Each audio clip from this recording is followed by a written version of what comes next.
Bonjour à tous et à toutes, bienvenue pour cette deuxième table ronde de l'après-midi que l'on va consacrer à une thématique très particulière, la thématique de la financiarisation du système de santé, avec la question est-ce que c'est ou non un problème? Alors pour traiter de ce sujet qui peut être à la fois très général et très technique, j'ai le plaisir d'accueillir Madame Agnès Buzyn. Vous êtes ancienne ministre des Solidarités et de la Santé.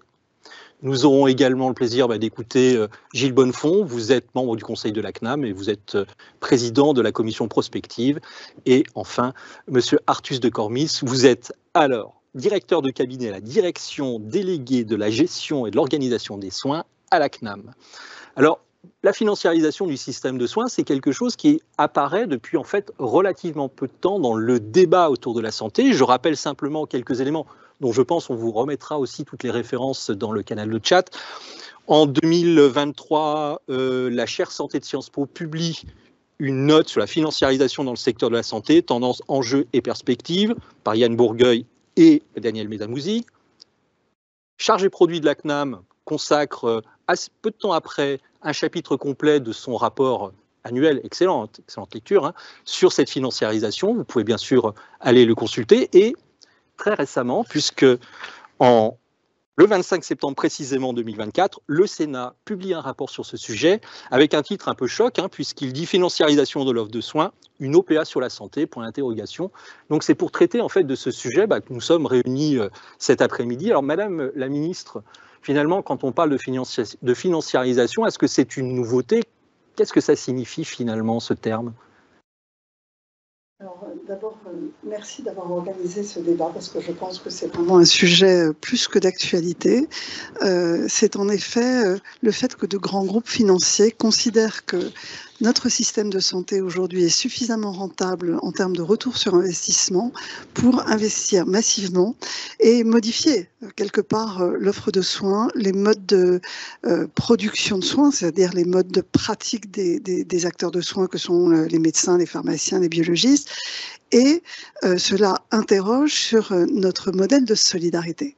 Car en réalité, notre système de sécurité sociale est un des systèmes de ce qu'on appelle la couverture médicale universelle les plus aboutis au monde. C'est probablement un des systèmes qui couvre le mieux au monde par nos cotisations sociales. Et donc, nous avons un système de santé qui est particulièrement solvable. Alors ça a été organisé parce que tout le monde y trouvait son compte, qu'à l'arrivée, la qualité des soins était au rendez-vous, que les professionnels étaient bien rémunérés et que nous avions une capacité à financer ce système avec les cotisations. À partir du moment où des groupes financiers commencent à trouver le système rentable, à investir, à demander des dividendes sur ce système de santé, cela percute évidemment un système fondé sur nos cotisations sociales et donc sur la solidarité nationale. C'est une véritable difficulté et peut-être un tout petit peu d'historique. Le tout début de la financiarisation, quand on regarde, ce sont les EHPAD. Dans le début des années 2000, en fait, les maisons de retraite étaient essentiellement publiques, très vétustes, et le public n'avait pas les moyens de mettre aux normes, de réinvestir dans les bâtiments, et il y a eu des partenariats publics-privés, voire une financiarisation du système des EHPAD qui a abouti à les grands groupes que nous avons vus émerger et les dérives potentielles évidemment sur la sécurité et la qualité du care apporté aux malades. Progressivement, les cliniques privées ont également eu besoin de capitaux, notamment pour proposer des plateaux techniques de haute technicité, pour investir dans les bâtiments, parce que nous ne savons pas faire.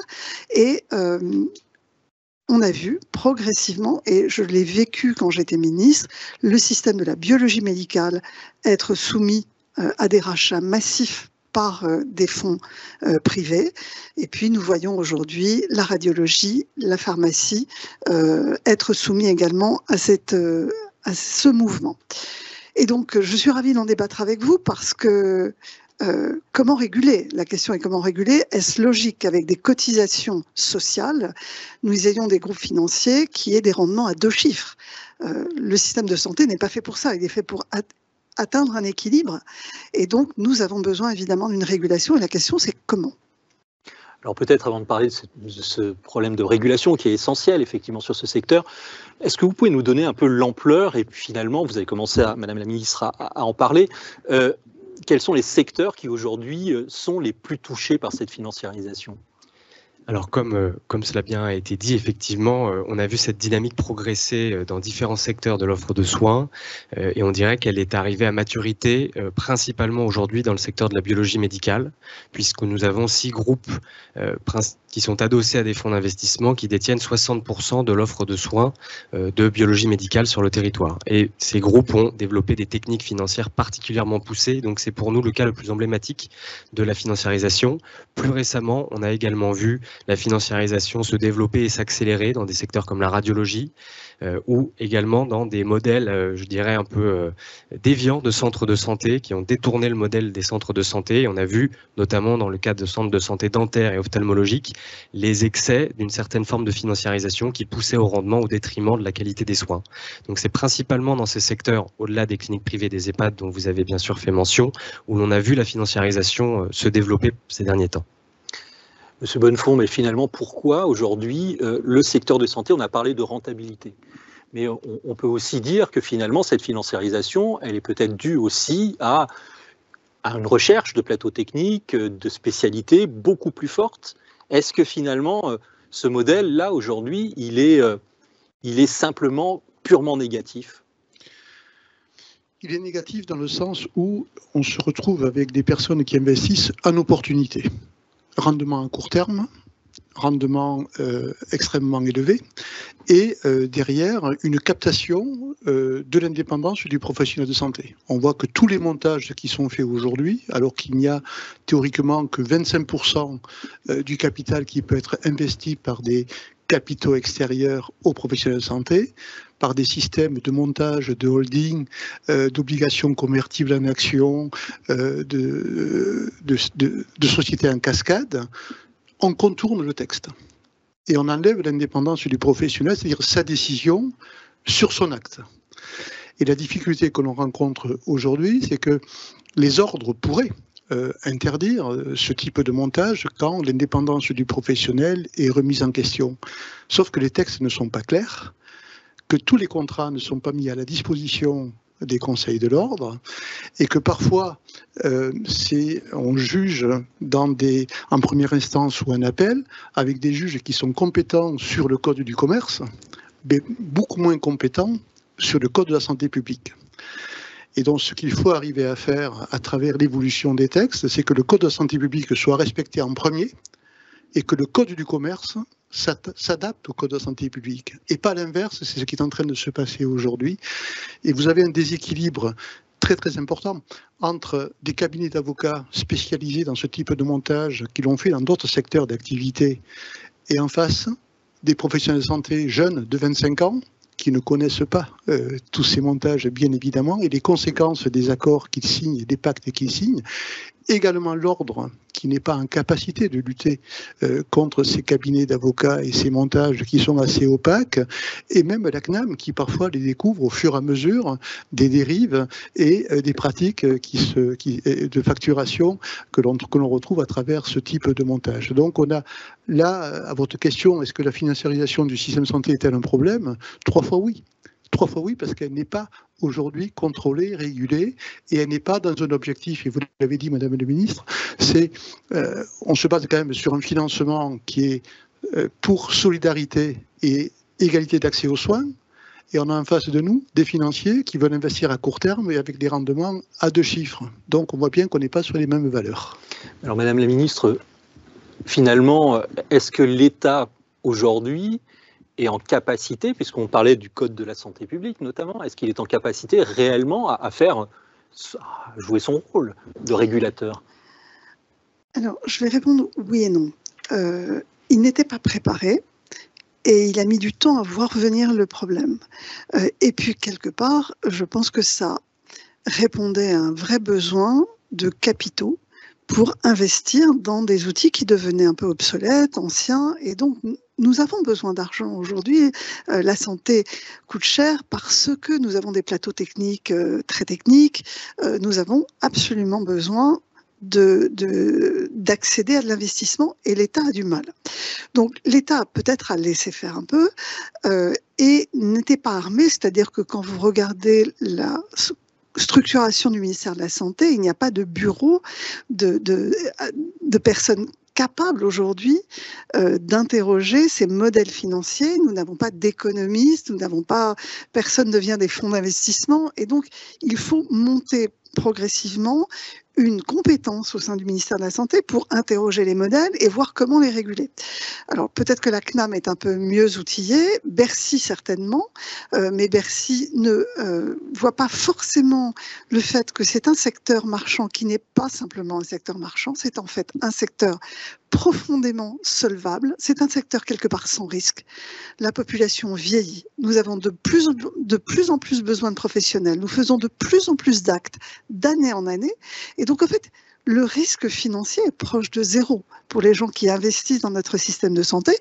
Et puis, nos cotisations sociales ne sont pas là, quelque part, pour rémunérer des acteurs financiers, qu'ils soient français et a fortiori internationaux. Donc, nous n'avons pas encore les outils, mais je pense que nous devons les construire, nous pouvons les construire, et nous allons trouver les moyens de réguler de façon à garder ce système solidaire qui fait la fierté de notre pays. Alors, Madame Buzyn citait la CNAM. La CNAM, comment peut-elle agir aujourd'hui? Je le disais en propos introductif, vous vous êtes sensibilisé sur cette question. Charges et produits en fait encore une fois ce fameux chapitre. Mais comment concrètement la CNAM peut agir sur cette financiarisation? Ce qu'a voulu faire l'assurance maladie en lançant l'alerte sur le sujet de la financiarisation dans son rapport chargé produit en juillet 2023, c'est vraiment de poser le ballon sur un sujet compliqué et qui est parfois confondu avec d'autres notions. À ce titre, je fais juste une petite incise pour rappeler que la définition que nous faisons de la financiarisation, c'est-à-dire un transfert d'une offre détenue par des professionnels de santé vers des acteurs financiers, n'est pas la même notion que les notions qui sont parfois proches de privatisation, de concentration, de marchandisation, sont des concepts qui gravitent autour de la notion de financiarisation, mais qui ne sont pas exactement les mêmes. C'est pour ça que nous avons déjà voulu poser, dans une approche pragmatique et pas du tout idéologique, le sujet, les termes du débat. Alors par exemple, excusez-moi, on a quand même une industrie pharmaceutique, par exemple. Est-ce que l'industrie pharmaceutique est, par définition, elle est financiarisée? Par définition, elle a des coûts d'entrée, des coûts d'investissement qui sont forts. Pour autant, on ne le met pas dans le champ de cette financiarisation de la santé. Alors pourquoi n'y est-il pas? Je vais laisser bien sûr Gilles intervenir parce que bien meilleur connaisseur que moi du secteur des officines, mais précisément, justement, je ne suis pas forcément d'accord avec ce que vous avez dit, c'est-à-dire que les pharmacies d'officine aujourd'hui ne sont pas financiarisées dans la mesure où l'ouverture du capital des officines n'est pas possible à des tiers. Ce qui est une différence. Je ne parlais pas forcément des officines, je parlais surtout de l'industrie pharmaceutique en fait. Oui, les producteurs de médicaments au sens large, ce sont des entreprises privées. Mais de toute façon, ça rejoint l'idée que le secteur de la santé, certains le définissent comme un marché. Nous, on considère exactement comme ça a pu être dit par Madame la Ministre que ce n'est pas un marché comme les autres, à partir du moment où plus de 80% du chiffre d'affaires total de ce marché provient de la sécurité sociale. Et par ailleurs, c'est un marché dans lequel la santé publique doit dominer sur la rentabilité. Et donc, c'est un marché qui est extrêmement régulé. Et donc, il est régulé pour les autorisations de mise sur le marché de l'ensemble des produits de santé auxquels les laboratoires pharmaceutiques doivent se plier. Donc, c'est une forme de régulation. Néanmoins, une fois qu'ils ont obtenu les autorisations, on considère qu'un groupe privé est à même de produire les médicaments. De manière générale, le secteur privé a une place importante à prendre dans le système de santé. L'État n'a pas vocation à tout faire. Il est essentiel de se reposer sur un secteur privé. D'ailleurs, la majorité de l'offre de soins dans notre pays est de droit privé, puisqu'au-delà des cliniques, l'ensemble des professions libérales sont propriétaires de leur outil de travail et ont organisé leur activité, leur cabinet dans des sociétés d'exercice libéral dont elles détenaient jusqu'à présent la totalité du capital et qui, aujourd'hui, est en train d'être de plus en plus ouvert à des investisseurs financiers. C'est ça, ce processus de financiarisation, et c'est ça qui nous alarme. Alors justement, on parlait des pharmacies. Vous pouvez nous en dire un mot? Pourquoi elles s'échappent aujourd'hui à ce processus de financiarisation? Elles s'échappent parce que ça a été une volonté de la profession, de ne pas laisser comme les laboratoires la tentation de l'ouverture du capital. Et donc nous avons bloqué à un certain moment ce système en ayant Alors été peut-être très rappeler, ferme. Monsieur Bonnefond, rappelez que vous avez été quand même Oui, voilà, j'étais ancien responsable syndical pharmacien au sein de l'USPO. Et d'ailleurs, ce combat, on l'a mené à une certaine époque parce que la tentation, c'était ultralibéral, c'était au nom de l'Europe où on ouvrait le capital des pharmacies, il n'y avait plus de règles d'installation et éventuellement le monopole des médicaments pouvait s'ouvrir à d'autres acteurs, donc être dans le pur commerce. Donc on a bloqué cette tentative avec... en faisant ce qu'il fallait en manifestant, mais on a été écouté. Et je pense qu'on a bien fait, puisqu'on voit bien l'évolution du métier aujourd'hui qui ne va plus vers le commerce, mais va vers professionnels de santé avec des activités spécifiques en complément des médecins, des infirmiers et des autres acteurs avec une évolution du mode de rémunération qui n'est plus une marge commerciale. Mais le danger n'est pas pour autant complètement écarté. On voit aujourd'hui de façon assez sournoise des groupements de pharmaciens qui sont appuyés sur des fonds de pension et qui viennent aujourd'hui essayer, en faisant acheter des pharmacies à des jeunes pharmaciens avec des contrats, des accords, des obligations convertibles en actions, qui essaient de pousser pour que cette règle change et qu'ils deviennent enfin propriétaires de pharmacie. Je vais vous lire ce que propose un fonds de pension qui essaie de séduire des jeunes, c'est de dire il faut, pour progresser, l'élargissement de l'offre de produits et de services impliquant notamment un fort développement de la parapharmacie. La parapharmacie, c'est pas la santé. C'est du business, c'est du commerce, et ça peut d'ailleurs se faire en dehors des pharmacies. Une évolution du mix produit consistant à augmenter la quote-part des produits les plus margés dans le chiffre d'affaires. Donc on va choisir les activités qui sont les plus rentables au détriment d'activités qui permettent la solidarité et d'accepter tous les patients. Et puis bien sûr une maîtrise des coûts fixés fondée sur une meilleure discipline de gestion. Donc en gros, j'interviens sur la gestion de l'officine et vous n'allez pas pouvoir embaucher sans que l'investisseur soit d'accord. Donc on voit bien qu'on a ce risque et donc il est temps de mettre des règles extrêmement claires. Et la règle, c'est qu'est-ce qui définit l'indépendance d'un professionnel de santé? Et aujourd'hui, ce n'est pas clair. Et ce qui est inquiétant, c'est que les derniers jugements, que ce soit dans l'activité vétérinaire, l'activité imagerie ou d'autres activités, les juges disent l'acte, ah oui, alors l'acte, il faut qu'il soit absolument indépendant. Donc l'acte d'un chirurgien indépendant. Par contre, tout son environnement, la prothèse qu'il va mettre, les heures d'ouverture, le personnel qui va l'aider. Alors là, c'est tout l'investisseur qui choisit. Donc son acte n'est plus indépendant. Il est lié à un certain moment, à l'organisation qui est juste managée par l'investisseur qui va rechercher la rentabilité. Donc on voit bien qu'il faut changer la règle et faire en sorte que le Code de la santé publique soit premier avant les autres règles. C'est ça qu'il faut arriver à changer. Et la DGOS aujourd'hui, doit écrire un certain nombre de décrets permettant de clarifier et permettant à l'ordre, aux différents ordres, de faire leur travail et d'être assez à l'aise et pas être contesté par des recours ou par éventuellement des recours européens, etc. Donc c'est ça qu'il faut changer, remettre le Code de la santé publique en premier par rapport au Code du commerce. Et ce n'est pas le Code de la santé publique qui doit s'adapter au Code du commerce, ce qui était un petit peu le cas aujourd'hui. Madame Buzyn.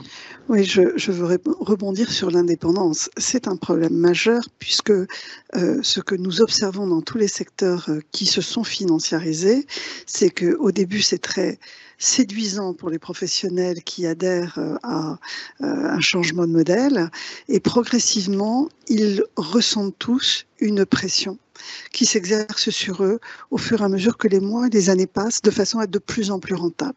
Et donc, effectivement, la question n'est pas de savoir si l'acte est indépendant. Heureusement qu'un chirurgien, personne n'est au-dessus de son épaule pour vérifier qu'il opère.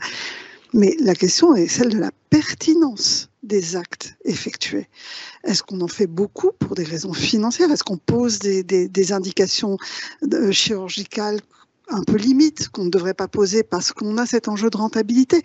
Donc la pertinence des actes doit être au centre du débat avec toutes les difficultés à identifier ce qui est pertinent, et ça c'est quelque chose que je dirais le monde marchand ne comprend pas. C'est cette indépendance d'esprit d'un médecin qui doit pouvoir dire non, je n'opère pas parce qu'il n'y a pas d'indication, alors qu'il a absolument besoin d'opérer pour rendre sa clinique rentable. Donc on a cet enjeu de la pertinence. L'autre chose sur laquelle je souhaitais rebondir, c'est que ce phénomène de financiarisation touche la France, mais touche d'autres pays. Et ce qui fait la différence avec les autres pays, c'est que nous avons un système à 80% public, en fait, financé par des cotisations sociales, dans le coût de la santé, totalement solvable, donc avec zéro risque financier, puisque derrière, il y a l'assurance maladie. Et donc, c'est pour ça que c'est insupportable. Mais ce système n'est pas insupportable dans des systèmes de santé à l'étranger, essentiellement privés, ou en tous les cas, la part des mutuelles, des assurances prend une énorme place, et où, quelque part, on considère la santé comme un secteur marchand. Je pense aux États-Unis, notamment. On n'est pas dans ce modèle-là. Et donc, cette particularité française, un peu comme la laïcité à la française, nous avons aussi notre système de santé à la française. Nous souhaitons vraiment le préserver pour garder cette valeur de l'égalité d'accès et de solidarité au cœur du système. Alors, vous avez cité un terme qui est un terme important, qui est celui de la pertinence. Alors justement, M. de Cormis, est-ce que la CNAM est en capacité de voir, peut-être dans une clinique privée, dans un laboratoire de biologie médicale, est-ce qu'aujourd'hui, nous sommes en capacité, techniquement, de voir si un acte est pertinent, s'il y a des répercussions qui ne seraient pas pertinentes dans le financement, ce qui est, encore une fois, vous l'avez bien dit, Madame Buzyn, adressé aux financiers, solvabilisé par la sécurité sociale? Alors oui, bien sûr, c'est le cœur de métier de l'assurance maladie que d'accompagner l'ensemble des offres de soins pour que les déclinaisons des autorités, les recommandations des autorités scientifiques soient effectivement mises en œuvre sur le terrain. Donc il y a pour cela tout un ensemble de nomenclatures qui sont cadrées par les autorités sanitaires et puis qui ensuite sont utilisés par les professionnels de santé pour réaliser des actes, et c'est comme cela que l'assurance maladie contrôle effectivement la pertinence des actes. Maintenant, ce qui est intéressant sur le sujet de la financiarisation, c'est d'essayer de remonter pour passer du contrôle en aval, pour essayer d'endiguer et de remonter pour que la financiarisation crée moins de dérives et d'entraves à une bonne pertinence des actes. Là-dessus, on a pu intervenir, notamment dans le cadre des centres de santé. L'assurance maladie est intervenue vraiment en aval. On a vu que les centres de santé facturaient des actes fictifs, des actes redondants, des actes inutiles. Et donc, ils ont pu être fermés grâce à une action commune des ARS et de l'assurance maladie, aussi avec l'appui de la loi Katabi qui est venue donner un arsenal supplémentaire pour intervenir. Il y a eu beaucoup de centres fermés, notamment Alliance Vision à l'été 2023. Il y a des dizaines de centres qui ont été fermés du jour au lendemain parce qu'il y avait eu des fraudes manifestes, caractérisées, documentées. Mais la question qui se pose sur le sujet de la financiarisation, c'est de savoir si on pourrait endiguer donc effectivement ces dérives et de s'assurer que, en garantissant l'indépendance professionnelle, qui nous semble être le vecteur pour s'assurer d'une bonne pertinence des actes, eh bien qu'on ait moins de dérives en aval et moins besoin d'intervenir en aval. L'idée, c'est de remonter le plus possible en amont pour lutter contre les dérives marchandes qui peuvent être mises en œuvre par les groupes lorsqu'ils investissent dans des actifs en santé. Ce qu'ils considèrent comme des actifs, ce que nous considérons, nous, comme une offre de soins que les professionnels de santé doivent pouvoir pleinement maîtriser au service des patients et de la santé publique. Alors, je vais changer un tout petit peu de sujet, mais pour donner un autre éclairage. L'un des reproches qui a été adressé à la T2A, notamment par le secteur public, qui était de dire, finalement, la T2A, les cliniques privées, pour citer celle-ci, ont capté les actes les plus rémunérateurs. Donc, est-ce que finalement, des mécanismes de régulation qui sont prônés par l'assurance maladie n'ont pas aussi des effets pervers qui peuvent pousser finalement à une financiarisation accrue du secteur de la santé, en captant justement des actes qui seraient plus rémunérateurs? Alors, vous avez raison de pointer les dérives de la T2A. Je pense que tout professionnel de santé, j'en fais partie, connaît les dérives de la T2A depuis sa mise en œuvre. Pour autant, c'est un système qui a eu son utilité, notamment pour rémunérer le travail, en fonction de l'investissement humain mis sur un acte ou un suivi de pathologie. Ça permet aussi de suivre les actes, donc c'est très utile aussi pour savoir ce que nous faisons dans notre pays en termes de pratique. Donc nous avons besoin quand même de codage d'actes. La question c'est, est-ce que nous avons raison de à ce point valoriser certains actes en T2A ou d'autres pas suffisamment. Donc il y a un vrai problème dans la régulation de la T2A. Et puis ça ne peut pas être l'alpha et l'oméga de la rémunération des professionnels. Et je pense que, Marisol Touraine avant moi avait tenté une réforme avec le comité de révision de la tarification, le CORETA. Moi, j'ai tenté aussi à mon niveau de créer des rémunération au parcours de soins pluriprofessionnels avec l'article 51. J'ai tenté de rémunérer sur la pertinence des actes avec une délégation qui travaille sur la question de la pertinence. La réalité, c'est que c'est très compliqué parce que c'est extrêmement médicalisé et que pour améliorer des rémunérations professionnelles sur des critères de qualité et de pertinence, vous avez besoin des CNP, des syndicats, des professionnels eux-mêmes qui eux-mêmes vous disent ça c'est pertinent, ça on en fait trop et ça ne devrait pas être valorisé à ce point-là. Ça ne peut pas être un travail purement administratif ou même au niveau de la CNAM. Nous avons besoin d'un regard médicalisé. Et c'est la limite, c'est la complexité de ce travail sur la T2A et la difficulté que nous avons à revenir sur ce modèle, c'est parce que chaque acte, chaque parcours, chaque pathologie nécessite un regard médical pour essayer de réguler au mieux et de mieux rémunérer ce qui doit l'être et moins bien rémunérer ce qui est fait en excès. Beaucoup de travail. Et justement, un des reproches aussi, plutôt une des forces aussi de ce système financiarisé, c'est sa capacité à optimiser aussi et à voir quels sont les secteurs qui sont les plus rentables. Est-ce que vous observez ce phénomène ? Oui, on l'observe d'une certaine manière dans le choix des investisseurs des secteurs. Donc effectivement, pour le moment, la financiarisation progresse plus dans la biologie, la radiologie que dans les soins primaires où visiblement les marges d'optimisation sont moindres. Parce que aussi dans ces secteurs, la biologie, la radiologie, il y a un besoin d'investissement fort pour avoir des plateaux techniques de haut niveau et les investisseurs financiers finalement apportent du capital pour réaliser ces investissements et identifient aussi de potentielles rentes. Un investisseur financier arrive avec l'intention de rémunérer le capital investi, si possible vite et de manière importante. Donc, il identifie une rente potentielle. Et on a vu que dans ces secteurs-là, les fonds d'investissement étaient arrivés, notamment pour la biologie, ça s'est considérablement accéléré juste après la période de la crise sanitaire. La biologie médicale a répondu présent, a réalisé de manière massive les tests dont nous avions besoin, ce qui a occasionné une progression du chiffre d'affaires de manière exceptionnelle. Le chiffre d'affaires moyen du secteur, c'était 5 milliards d'années sur les années précédentes. Il est monté à plus de 9 milliards d'années en 2021. Ça a attiré massivement les investisseurs qui se sont dit qu'il y avait là une potentielle rente importante et donc ils ont ciblé leurs investissements. Et il faut reconnaître aussi que ces investissements étaient possibles parce qu'il y avait côté professionnel de santé, des professionnels de santé vendeurs. C'est là aussi un sujet où le professionnel de santé, les professions de santé sont responsables aussi d'une certaine partie. De toute façon, sur ce sujet, nous sommes chacun à une partie de la solution et nous ne pourrons répondre que collectivement. Mais pour répondre à votre question, les investisseurs ciblent les secteurs où ils estiment qu'il y a de la rente, où il y a un besoin d'investissement et c'est comme ça qu'ils construisent leur stratégie, leur business plan et ensuite qu'ils adaptent les stratégies des groupes dont ils ont racheté les actifs pour essayer d'en tirer des rentabilités élevées. Alors, Monsieur Bonnefond, justement, on a parlé quand même d'un acteur, on a parlé de l'assurance maladie, on a parlé de l'État. Bon, il y a quand même les professionnels de santé. Justement, comment vous sentez vous avez dit, par exemple, les pharmaciens, finalement, résister à cette financiarisation parce qu'il y a le sentiment, de manière collective, que ce n'est pas forcément la bonne solution. Est-ce que vous avez le sentiment que dans les autres professions structurées, on va dire, ça se passe de cette manière ? On a vu la biologie qui a fait un autre choix. Clairement, les biologistes ont décidé d'ouvrir le capital de façon plus importante et de se laisser, je dirais, entraîner avec le résultat que l'on connaît aujourd'hui, mais dont on n'a pas mesuré encore toutes les conséquences.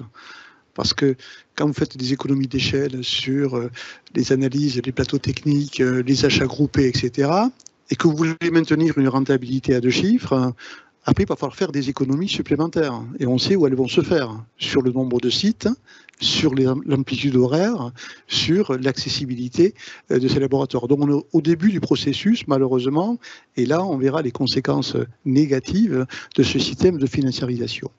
Les pharmaciens, on a fait un autre choix. Vous savez, le choix, il était difficile, hein. On avait effectivement des offres qui pouvaient être importantes, et c'était les grossistes répartiteurs qui voulaient investir, c'est-à-dire faire de l'intégration verticale en disant je vais choisir quelques pharmacies qui sont bien placées et puis les autres, elles seront un peu moins servies puisque elles ne m'appartiennent pas. Donc c'était extrêmement dangereux si on veut un maillage territorial cohérent pour les officines. Après, il y a des jeunes professionnels comme des médecins, etc., qui disent écoutez, on m'offre un exercice simplifié, puisque toute la partie administrative va être prise en charge. Je vais avoir des locaux formidables, un plateau technique formidable, je vais avoir une rémunération qui va peut-être être sur un mode salarial, et donc je plonge. Et sachant qu'au bout de 4-5 ans, comme vous l'avez dit, on s'aperçoit que la pression est très forte, parce qu'il faut augmenter la rentabilité, donc il faut faire des heures supplémentaires, il faut faire des actes qu'on n'a pas forcément envie de faire, parce qu'ils ne sont pas forcément très pertinents, et c'est l'investisseur qui a le pouvoir. Ce n'est plus le professionnel de santé qui a le pouvoir. Et c'est ça qu'il faut mettre en éclairage aujourd'hui pour que dans les facultés, les jeunes comprennent qu'est-ce qu'ils veulent faire de leur exercice. Ils ont choisi la médecine, ils ont choisi un métier de santé et pas un métier commercial. Et donc, à un certain moment, il faut mettre cette valeur bien en évidence. Et c'est là où il faut alerter, sachant que tous les montages qui sont faits aujourd'hui sont complètement inaccessibles à quelqu'un qui a été formé à la médecine pendant 10 ans. Qu'est-ce que c'est ces trucs, obligations convertibles en actions, LBO, mais qu'est-ce que c'est? Donc, ils ne comprennent pas. Et donc, il est facile de les influencer. Et donc, c'est ça qu'il faut aujourd'hui, à travers le travail qui est fait. Moi, franchement, je remercie le travail de l'assurance maladie, que ce soit la direction avec les 2 chargés produits qui ont mis ça en évidence, le conseil de l'ACTAM qui a suivi avec une unanimité au niveau du conseil de l'ACTAM sur ce risque de financiarisation, ce rapport du Sénat qui tombe parfaitement à la bonne période pour dire, voilà, attention, il ne faut pas rêver. On est là sur un risque de dérapage. Et ce qui est inquiétant, c'est la captation d'un secteur de santé.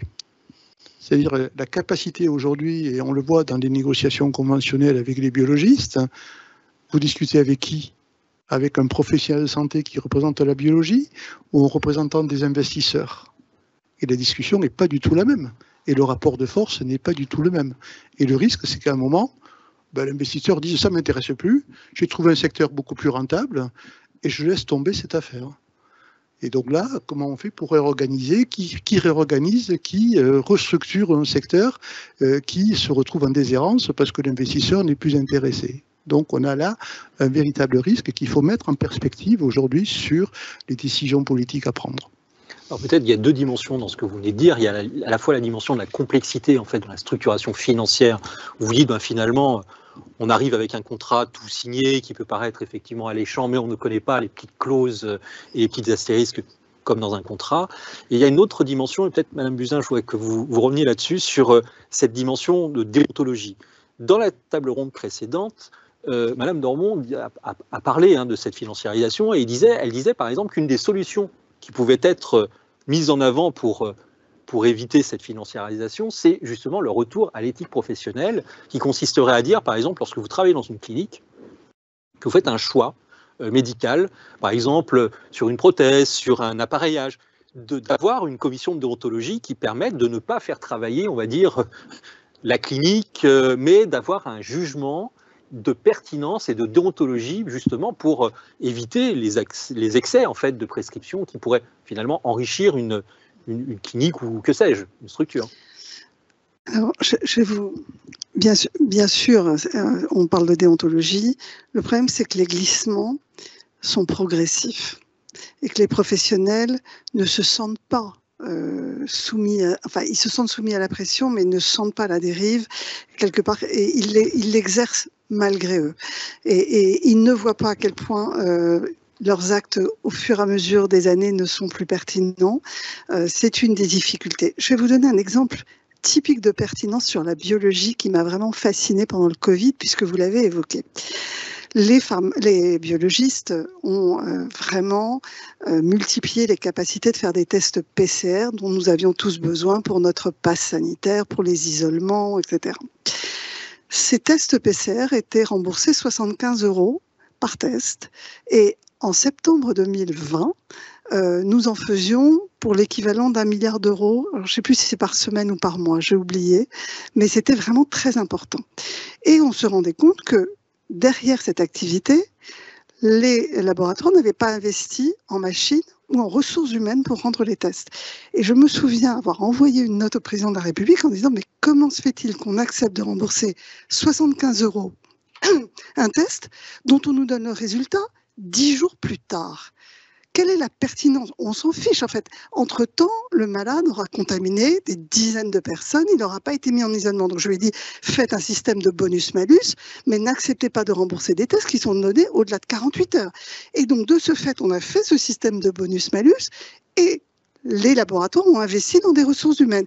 Donc vous voyez, à chaque fois, pour chaque acte, ça nécessite un travail sur quel est l'intérêt de l'acte, pourquoi on le pose. Et ce n'est pas l'acte en lui-même qui est intéressant, c'est le contexte dans lequel on doit faire l'acte. D'où la difficulté de définir la pertinence, parce que acte par acte, ce sont des choses différentes qu'on doit mettre en évidence. Peut-être. Oui, une petite réaction là-dessus. Effectivement, on ne peut pas être plus d'accord côté assureur public, puisque je vous parlais tout à l'heure de cette façon dont l'assurance maladie souhaitait garantir la pertinence des actes ou accompagner les professionnels pour une meilleure pertinence de leurs actes. Alors évidemment, elle intervient pour les cas les plus graves dans les dossiers de lutte contre la fraude, mais surtout, le cœur de l'activité de l'assurance maladie, ce sont les négociations conventionnelles, ce sont les échanges avec les professionnels de santé, avec les syndicats, pour trouver des programmes et garantir la pertinence, accompagner les professionnels de santé vers une prescription, dispensation pertinente de leurs actes. Et c'est un travail permanent que l'assurance maladie effectue. On dit que la négociation conventionnelle, pour rigoler, on dit que c'est le continent sur lequel le soleil ne se couche jamais, mais parce qu'il y a une perpétuelle interrogation des actes, de leur pertinence, des évolutions des nomenclatures, mais aussi des évolutions tarifaires des actes.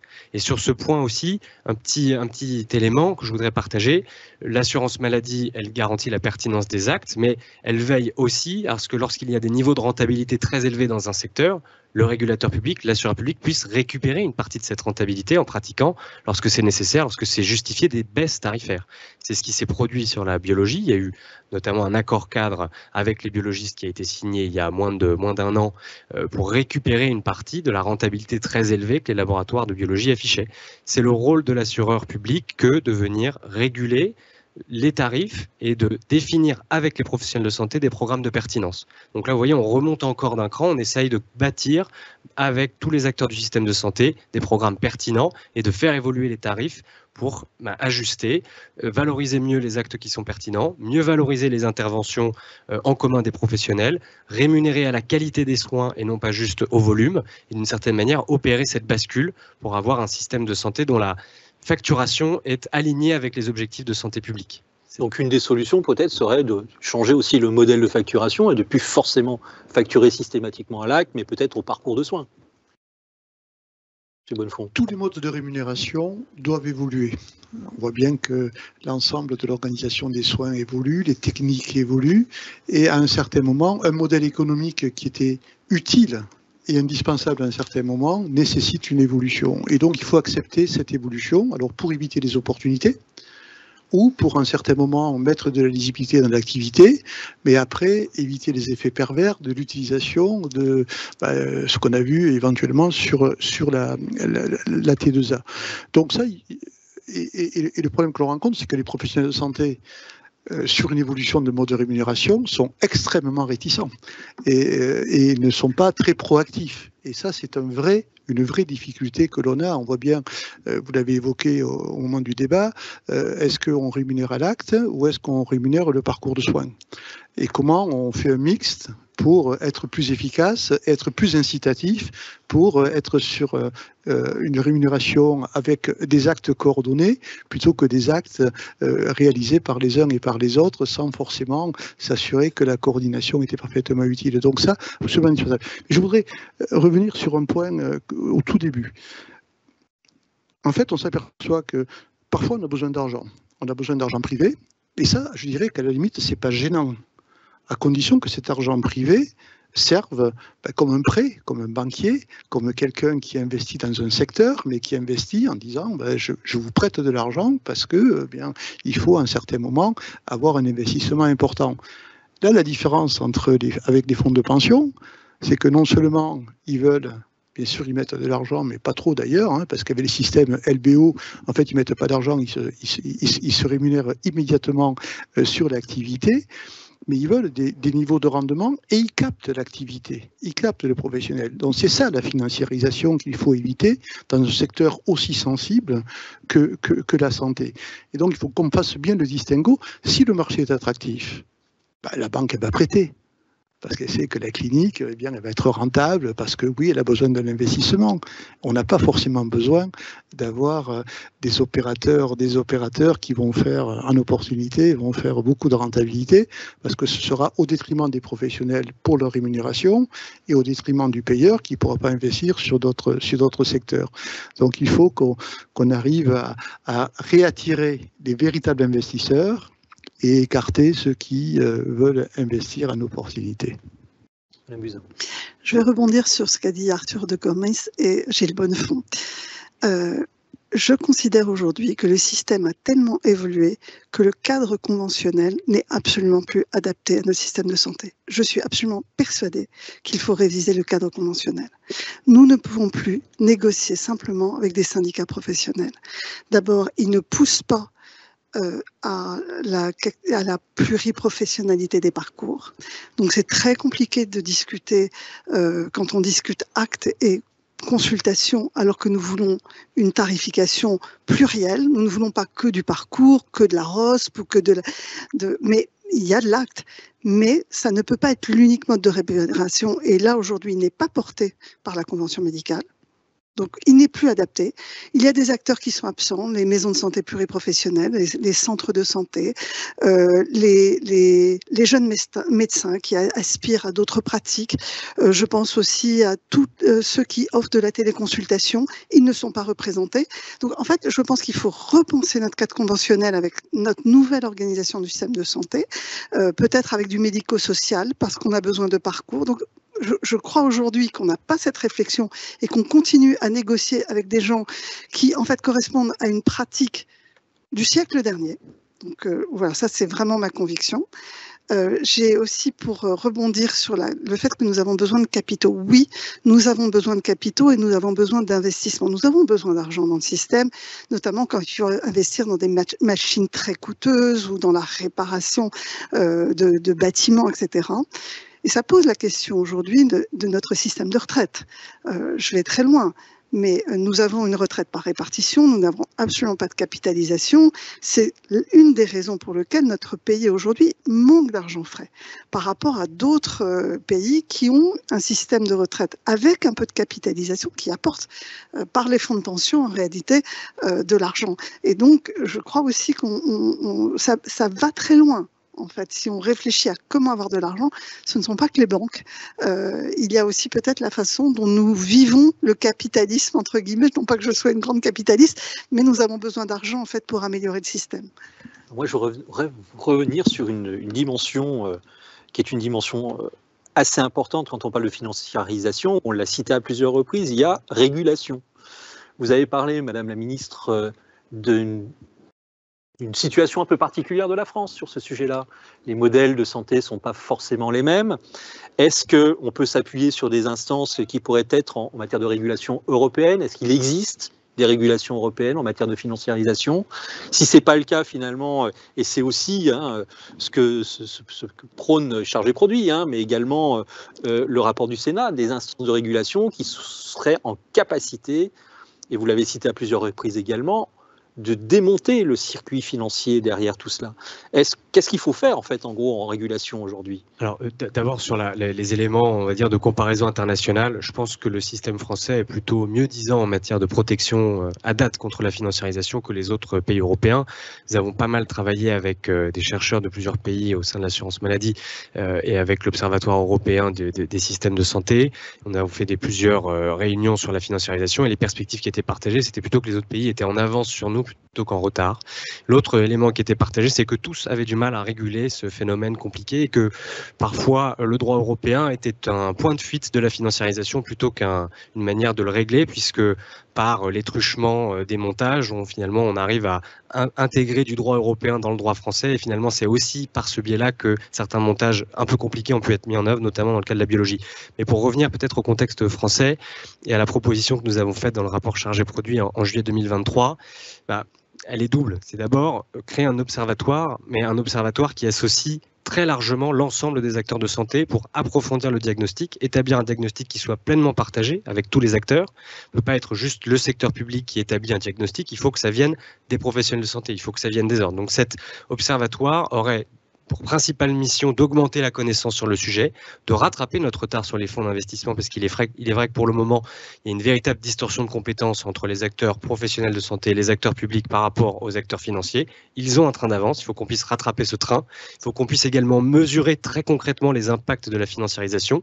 Aujourd'hui, il est encore difficile de se dire si un secteur financiarisé a des conséquences négatives ou positives sur la qualité de l'offre de soins. On a vu des dérives dans certains cas, on a des risques, mais il faut pouvoir le documenter très clairement. Et ça, c'est un travail qui doit nous permettre de tous nous rassembler, puisque finalement, l'objectif que nous portons à travers cette proposition, c'est le même que celui des professionnels de santé. C'est celui de préserver l'indépendance des professionnels, de garantir que le Code de la santé publique prime, comme vous l'avez très justement rappelé, sur le Code du commerce.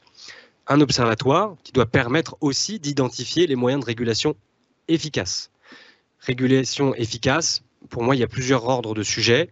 Le premier, c'est la régulation économique.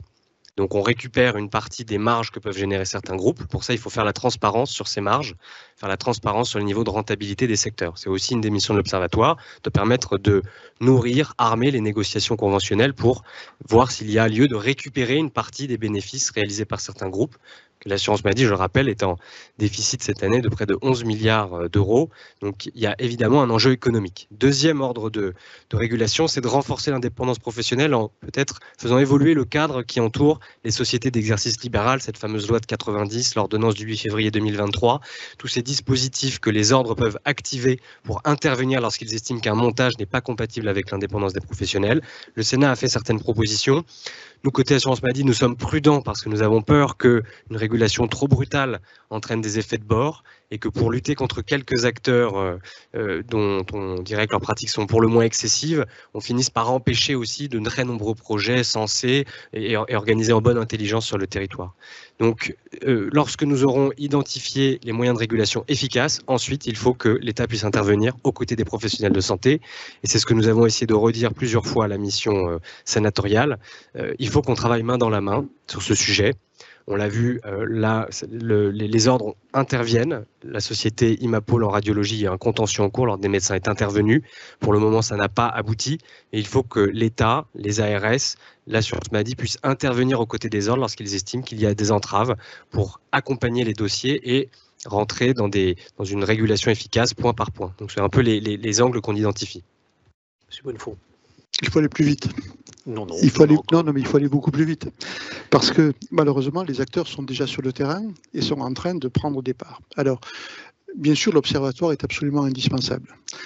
Mais établir des règles extrêmement claires. La DGOS doit aujourd'hui recruter des personnes justement un peu spécialisées dans le droit pour établir des règles profession par profession. On ne peut pas faire quelque chose de global dans le secteur de la santé parce que le problème de l'imagerie, de la biologie, de la pharmacie, des kinés, des soins primaires n'est pas du tout le même. Donc on fait catégorie par catégorie et on regarde.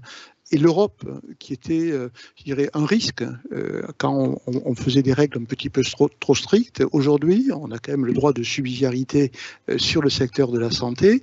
Et l'Europe est aujourd'hui beaucoup plus prudente par rapport à ces ouvertures, par rapport à cette liberté de capitaux, etc. Donc on a là une fenêtre de tir qu'il faut prendre. Si les ordres sont confortés avec des règles simples, mais des règles très simples, qu'est-ce que c'est que l'indépendance d'un professionnel de santé? Est-ce que l'ordre peut avoir accès à tous les contrats qui sont signés entre le professionnel de santé et l'investisseur? Aujourd'hui, ce n'est pas le cas. Enfin, c'est écrit, on dit oui, il faut, mais on sait très bien que certains font des accords qui ne sont pas déposés dans le coffre de l'ordre. Donc, les droits de vote, on dit le professionnel de santé a 75% du capital. Mais les droits de vote, il n'est même pas à 10%. Donc, en fait, il a été dépossédé de son pouvoir de décision. Donc, c'est ça qu'il faut petit à petit écrire, mais écrire de façon simple en disant ça, c'est interdit. Ça, c'est autorisé. ça impacte l'indépendance du professionnel, donc vous n'avez pas le droit de l'écrire dans le contrat. Quand vous mettez dans un contrat que vous devez faire une progression de X%, sinon vous êtes viré, l'indépendance du professionnel est complètement amputée. Quand on vous oblige à faire des travaux, qu'on vous oblige à choisir un comptable, on vous oblige à faire telle activité de façon prioritaire et à la développer, vous n'êtes plus indépendant. Donc il faut écrire des choses noir sur blanc et dire que on ne doit plus faire la preuve que le contrat peut impacter l'indépendance. C'est tout ce qui est susceptible d'impacter l'indépendance ne peut pas être écrit dans le contrat. Donc on inverse le système. Et puis, je dirais quand même, on a affaire à une profession qui est les avocats, qui ont aussi un ordre professionnel. Et donc quand on doit contourner les règles, il faudrait peut-être qu'à un certain moment, une pression ordinale auprès des avocats puisse s'exercer en disant vous n'avez pas le droit de contourner quelque chose qui s'appelle le Code de la santé publique et faire des accords qui ne sont pas déposés dans le coffre du Conseil de l'ordre. Et vous devez rendre des comptes. Alors quand on dit ça aux avocats, ils disent non, jamais de la vie, non, c'est pas possible, notre indépendance. Mais je pense que c'est quelque chose sur lequel il faut un petit peu... Le secteur de la santé est un sujet tellement sensible vis-à-vis de la population, tellement sensible pour justement cet engagement de solidarité qui peut être complètement remis en question, qu'on doit aller loin sur les règles et on doit empêcher ceux qui ont de mauvaises intentions de venir investir dans le secteur de la santé. Alors je reviens auprès de vous, Madame Buzyn. Vous avez cité au début de cette table ronde les relations que vous deviez avoir et que vous pouviez avoir avec Bercy. À un moment donné, lorsque l'on dit, et peut-être, Monsieur de Cormil, vous pourrez peut-être nous donner quelques éléments chiffrés, finalement, c'est quand même des investissements qui sont extrêmement importants. C'est derrière un marché économique qui est en train de se créer. Est-ce que la ministre de la Santé que vous avez été peut porter ce type de discours face à ministre des Finances ou éventuellement de l'Industrie qui est sur des logiques qui sont quand même assez différentes? Alors, oui, après, il y a des arbitrages. Le plus difficile n'était pas forcément Bercy quand j'étais ministre, c'était l'autorité de la concurrence, qui, à l'évidence, ne comprenait pas notre système, en fait. J'étais face à une autorité qui voulait libéraliser, mais libéraliser l'accès aux médicaments en ligne, enfin, et je lui disais, mais non, en fait, moi, je voudrais que les Français utilisent moins de médicaments. Mais j'ai failli en venir aux mains avec la présidente de l'autorité de la concurrence. Et là, c'est un vrai sujet avec les acteurs économiques qui ne comprennent pas, un, le solidarité, deux, les enjeux de qualité. Enfin, on est vraiment dans des mondes complètement différents. Donc, c'est cela pour moi le plus gros problème. Juste pour revenir sur la régulation, parce que j'ai été très attentive à ce qu'ont dit mes deux collègues, je pense qu'il y a peut-être un outil supplémentaire. Je pense que les outils dont vous avez parlé, évidemment, sont importants. Un regard des ordres sur les contrats, l'observatoire, la régulation européenne. Je pense aussi qu'il y a un enjeu, c'est quelque chose que nous avons beaucoup de mal à faire, un enjeu de pondération, notamment sur des objectifs territoriaux. Et donc ça, on peut y arriver par les autorisations. Les ARS donnent des autorisations à des cliniques, à des activités. Je pense qu'il faudrait développer les autorisations sur beaucoup d'activités parce que parfois, effectivement, c'est très peu rentable de maintenir une activité dans certains territoires. Et ça, cet outil-là, nous ne l'utilisons pas suffisamment. Donc nous avons tendance à faire du rabot budgétaire qui touche quelque part tout le monde de la même façon, les très riches comme les très en difficulté. Donc comment on pondère? Voilà, ça je pense que c'est une piste aujourd'hui sur laquelle nous pourrions travailler collectivement. Je vais vous donner un exemple. Des groupes de cliniques privées avaient besoin de se développer dans une ville et avaient demandé une autorisation de cardiologie interventionnelle. Il y avait déjà une autre clinique qui avait une activité de cardiologie interventionnelle dans cette ville. L'ARS avait accepté une deuxième activité. Or, à l'évidence, la file active de patients n'était pas suffisante pour qu'il y ait deux activités rentables de cardiologie interventionnelle dans deux groupes de cliniques.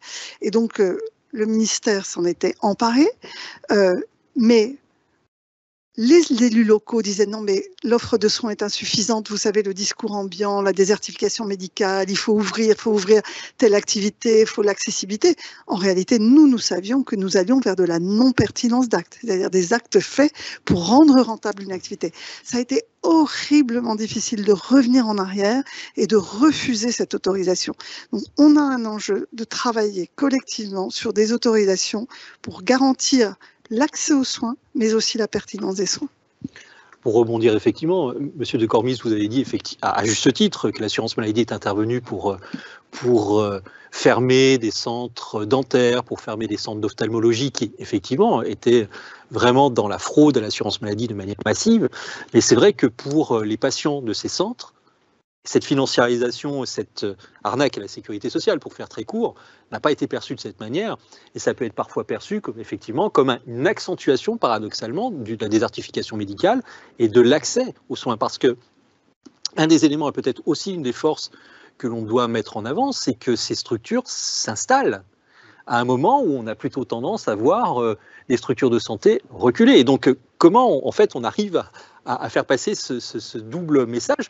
La financiarisation, et vous l'avez parfaitement cité, c'est l'objet même de cette table ronde, quand même entraîne beaucoup de difficultés, mais effectivement, on peut aussi voir que comme étant un potentiel relais, on va dire, d'installation, de densification de structures médicales à des endroits où il y en a besoin, ou des activités sur lesquelles il y en a besoin. En fait. Alors, dans le cas de ces centres-là, j'ose espérer que les patients ont aussi été peut-être satisfaits de voir que le régulateur était intervenu pour fermer des fraudes. Je pense que la fraude, c'est la fraude de tout le monde, c'est la fraude des cotisations sociales, et puis surtout la qualité des soins qui étaient pratiqués laissait vraiment à désirer. Il y a eu des cas très graves de patients qui ont été vraiment maltraités dans ces centres. Au-delà des excès financiers, il y a eu aussi des mauvaises pratiques médicales.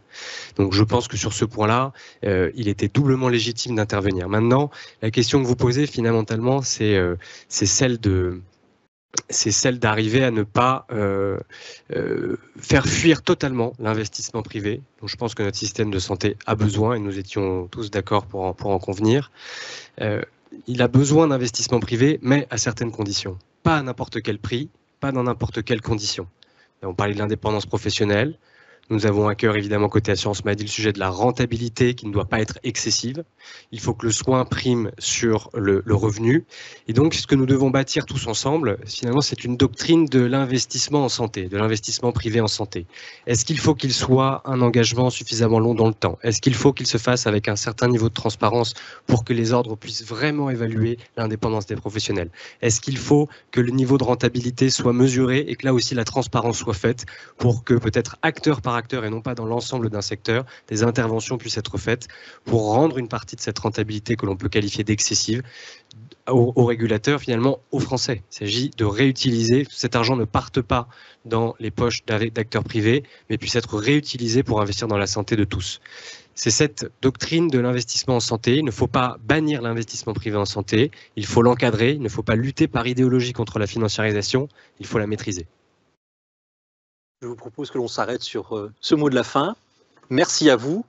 Et pour ceux qui nous écoutent, eh bien, on reprend dans 1 heure sur les conventions médicales. Donc on a parlé. Merci à vous.